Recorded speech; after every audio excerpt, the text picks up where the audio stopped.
How to pin Gmail to taskbar in Windows. Hello everyone, this is Sabrina here to help you today. So without any further ado, let's get into the video.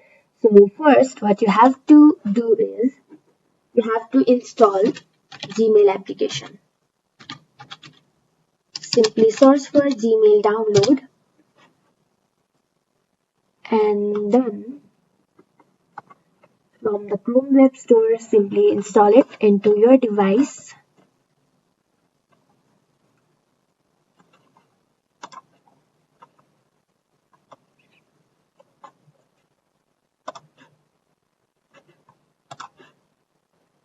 After you have installed,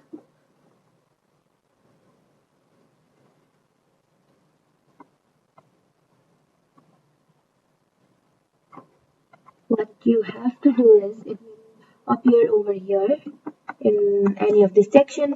For example, if this is the Google application, simply click on it and drag it down to the taskbar.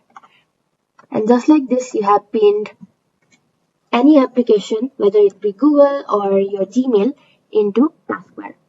But in order to unpin it, simply right click on it and simply tap on unpin from taskbar. And done. That's how you do it. Thank you for watching this video. Make sure to like, share and subscribe to our YouTube channel.